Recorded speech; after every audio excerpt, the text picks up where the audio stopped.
আশঙ্কা হয় আমার সমাজের বেশিরভাগ সরল মুসলমান এই জরুরি কথাগুলি জানে না, না জানার কারণে পদে পদে হুচট খায়, পদে পদে দুঃখা খায়।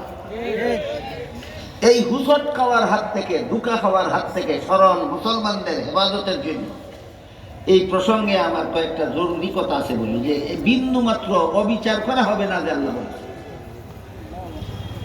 আল্লাহর বিচারে আল্লাহ কারো সাথে কোনো সময় বিন্দু মাত্র অবিচার করেন না। কেউ যদি মনে করে আল্লাহ মনে হয় আমার সাথে সামান্য অবিচার করেছেন, বেঈমান হয়ে যাবে, ঈমানের গন্ধও থাকবে না। আল্লাহ কারো সাথে বিন্দু মাত্র অবিচার করেন, এক নম্বর কথা। দুই নম্বর কথা হলো শেষ বিচারের দিন হাসরের মাঠে আল্লাহ যদি কারো সাথে সুবিচার করেন, অবিচার তো করেনই না, সুবিচার যদি করেন, আল্লাহ রাসূল বলেন তোমার জাহান্নামে যাওয়া ছাড়া উপায় থাকবে না। অবিচার তো করেনই না, সুবিচার করলে তোমার জাহান্নামে যাওয়া ছাড়া উপায় থাকবে না। এটা দুই নম্বর কথা। তিন নম্বর কথা হলো তাহলে আমাদের জাহান্নাম থেকে রক্ষার উপায় কি? একমাত্র উপায় হলো আল্লাহর দয়া। এবার বলেন শেষ বিচারের দিন সুবিচারে নাজাত পাবেন না আল্লাহর দয়া? এই তিন কথা আমরা জ্ঞান রাখা। এক নম্বর কথা, আল্লাহ কারোর সাথে বিন্দু মাত্র অবিচার করেন। দুই নম্বর কথা, সুবিচার যার সাথে করবেন তার জাহান্নামে যাওয়া ছাড়া রক্ষা নাই। তিন নম্বর কথা হলো আমাদের জাহান্নাম থেকে নাজাতের একমাত্র পথ আল্লাহর দয়া। আর তিন কথা প্রসঙ্গে কিছু প্রশ্ন উত্তর। এক নম্বর প্রশ্ন হইল সুবিচার করলে আবার জাহান্নাম যাবে কেমনে? এক বান্দা যদি গুনায় একটাও না থাকে, তার আমল নামায় সবগুলি সব থাকে, তার সাথে সুবিচার করলে জাহান্নামে কেমনে দিবেন আল্লাহ? তারে কোন বিচারে? এই একটা প্রশ্ন। রাসূল করিম সাল্লাল্লাহু আলাইহি ওয়াসাল্লাম বিভিন্ন হাদিসে এই প্রশ্নের জবাব, চমৎকার জবাব দিয়েছেন। কোন হাদিস বুখারী শরীফে আছে, কোন হাদিস মুসলিম শরীফে আছে, আর একটা বিস্তারিত হাদিস আল মুস্তাদরাক লিল হাকিম নামক হাদিসের বিখ্যাত কিতাবে আছে। ওই হাদিসটা যেহেতু বিস্তারিত, বুখারী মুসলিমের হাদিসের ওই বিস্তারিত বিবরণ আছে ওই হাদিসে, ওই হাদিসের মর্মটা আমি আপনাদের বলি। হাদিসে আল্লাহ রাসূল বলেন দুনিয়াতে বনি ইসরাইলের বংশে একজন নেককার লোক ছিল।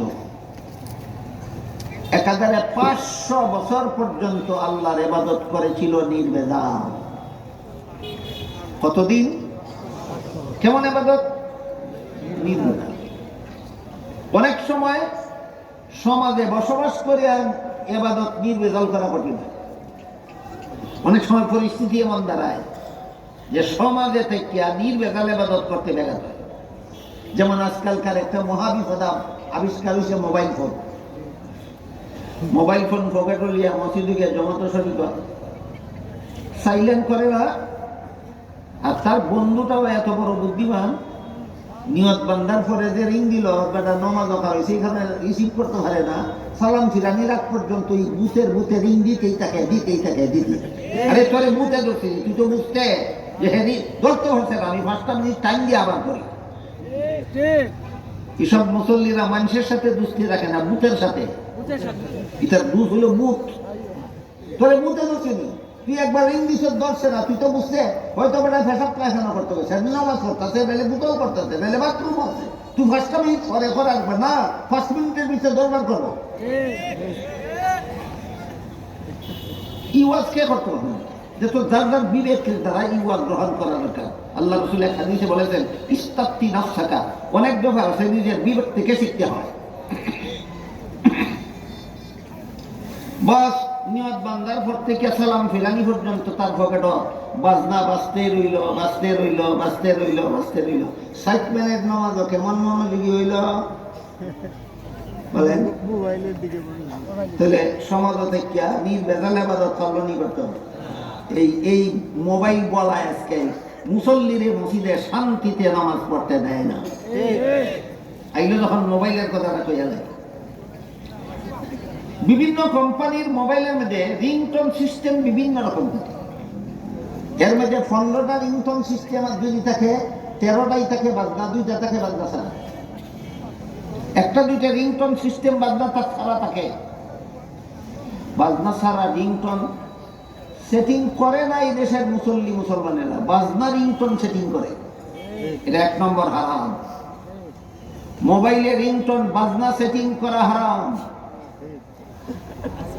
এর ফলে যখন কল আসলো, বাজনা বাজলো, সেটিং করবার সময় 1 হারাম করছো, আর যতবার কল আসবে ততবার বাজনা শোনার হারাম গুনাহ তোমার আমল নামায় লেখা হবে। মসজিদের ভিতরে বাজনা বাজানি রিডাবল হারাম। বাজনা বাজাইয়া মানুষের নামাজে ডিস্টার্ব করা তার চেয়েও বেশি হারাম। একটা মোবাইলে আমরা দৈনিক কত হাজারবার হারাম করা। কারে ওয়াজ করবেন, কি ওয়াজ করবেন? ঈদমানার ওয়াজ হইল কচু পাতায় পানি ডালার মতো। 7 দিন তফসির হইব, রাত 1টা পর্যন্ত বইয়া বইয়া তফসির শুনবো। মোবাইলের হারাম বাজনা রিংটোনটা পাল্টাইতো না। তোমার 7 দিন তোমার কচু পাতা পানি ডালা হয়েছে, গুড়ার দিন কি ফায়দা হয়েছে 7 দিন তফসির শুনে? বর্তমান যুগে কিছু হারাম করতে করতে মুসলমানের এত বড় জঘন্যতম বদ অভ্যাস হয়ে গেছে যে এই হারামগুলি আর হারামই মনে করে না। এর মধ্যে একটু মোবাইলের রিংটোন বাজনা সেটিং করা হারাম, এটা হারামই মনে করে না। 2 নম্বর হইল মানুষ পশুর ছবি তোলা হারাম, একমাত্র ঠেকা ছাড়া। অজলাইতো লোকে ফাস্টফুডও ছবি না লাগাইলে অজলাইতে পারে না। এখানে ছবি তুললে ফাস্টফুডও লাগাইছে, রঙে স্বাদে না টেকিয়া পথের খান্দা তুবাইয়া যত মানুষ আয় আর যায়, তুমি যে উবাইয়া ফটো তোলাই টেকিয়া না রঙে, রঙের ছবি সবটুকু হারাম। হাদিস শরীফে আল্লাহ রসুল বলেছেন, এইরকম ছবি যারা তুলে, এরকম ছবি যারা যত্ন করে রাখে, এরকম ছবি যারা ঘরে লটকে রাখে, হাসরের মাঠে সবচেয়ে কঠিন শাস্তি হবে তাদের, সবচেয়ে কঠিন শাস্তি হবে। এই হারাম রে বর্তমান সমাজের মুসলমানেরা হারামই মনে করে না। বাজনা হারাম, এটারে হারামই মনে করে না। গান হারাম, এটারে হারামই মনে করে না। ছবি তোলা হারাম, এটারে হারামই মনে করে।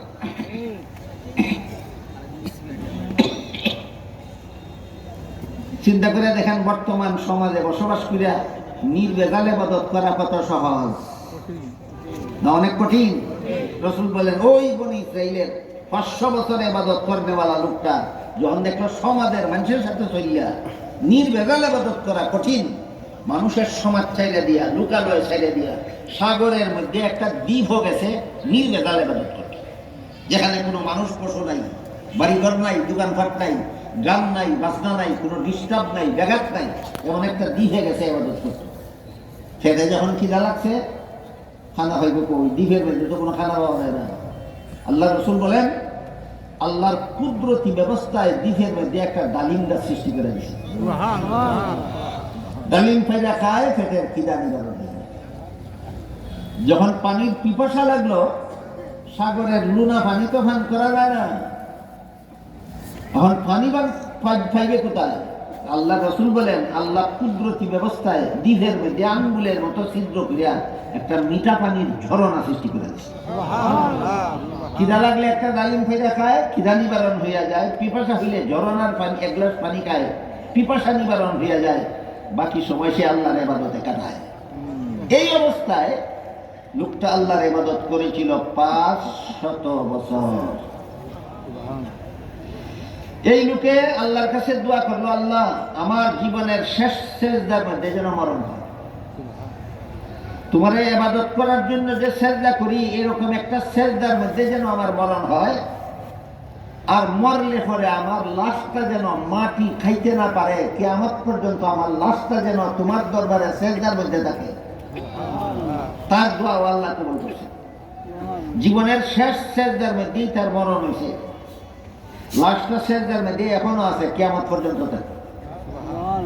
কিয়ামতের দিন অন্যান্য মানুষের সাথে এই লোকটাও সেজদার থেকে জীবিত হয়ে হাসরের মাঠে দাঁড়াবে। তখন আল্লাহ একজন ফিরিস্তাকে বলবেন, ও ফিরিস্তা, আমার এই বান্দার কোনো গুনাহ নাই, 500 বছরের ইবাদতের সওয়াব আছে, তার আমার মনে গুনাহ কটা আছে? একটাও নেই।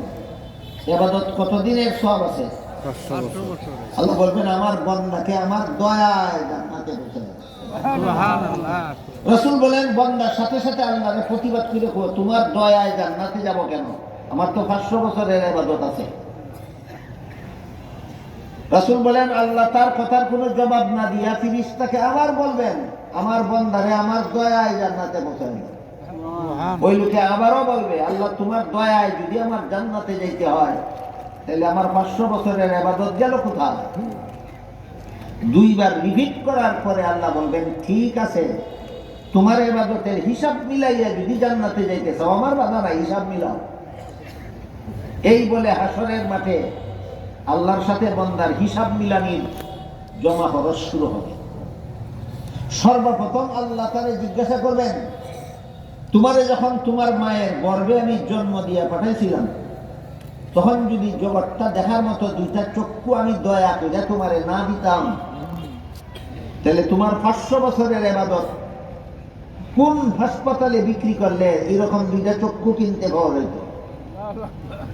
আল্লাহ বান্দারে জিজ্ঞেস করবেন হাসরের মাঠে আমি যদি দয়া করে তোমার মায়ের গর্ভে তোমারে দুইটা চক্ষু দিতাম না, বন্ধ বানাইয়া যদি জন্ম দিতাম তোমার 500 বছরের ইবাদত আমেরিকার কোন হাসপাতালে বেচলে দুইটা চক্ষু কিনতে পাওয়া যেত? তাইলে বলো তোমার 500 বছরের ইবাদতের দাম বেশি না আমার দেওয়া দুইটা চোখের দাম বেশি? তখন বান্দা বলবে না আল্লাহ আমার 500 বছরের ইবাদতের মোকাবেলায় আপনার দেওয়া দুইটা চোখের মূল্য অনেক বেশি। আমার 500 বছরের ইবাদতের দ্বারা আপনার দেওয়া দুইটা চোখের মূল্য হয় না।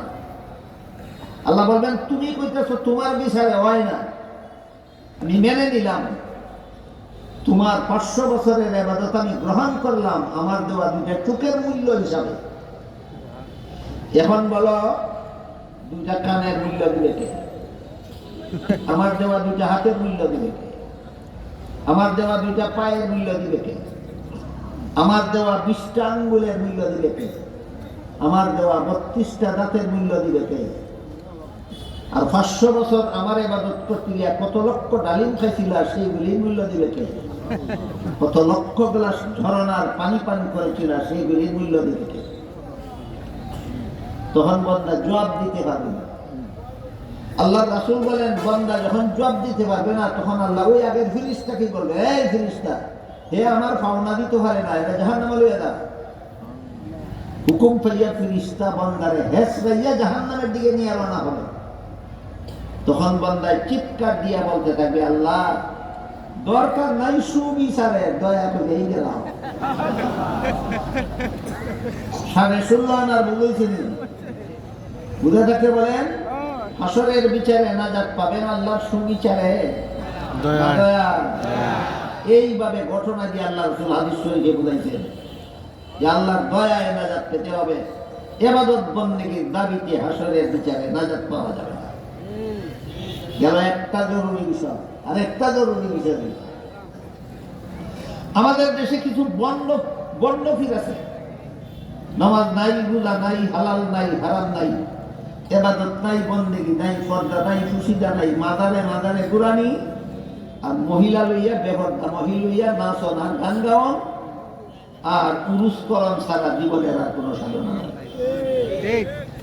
এগুলিতে বন্ড পীর কয়। কি পীর? বন্ড পীর। বন্ড পীর। আমি দুঃখিত আমার হাতে সময় কম, ক্লান্ত। আর আপনাদের এখান থেকে বাড়ি যাইতে রাত ফুয়ায় ফুয়ায় ডাক করবো, না নইলে আমি আপনাদের শুনাইতাম বন্ড পীর আর কামিল পীরের পরিচয়। সংক্ষেপে বুঝাই, কামিল পীরে মুরিদ করে, মুরিদরে আল্লাহ চিনাইয়া দিত, মুরিদরে আল্লাহ চিনাইয়া দিত। আল্লাহরে যে চিনে সে আল্লাহর নাফরমানির সাহস করতে পারে না, আল্লাহর গোলামি ছেড়ে দিতে পারে না। আল্লাহরে চিননের ফল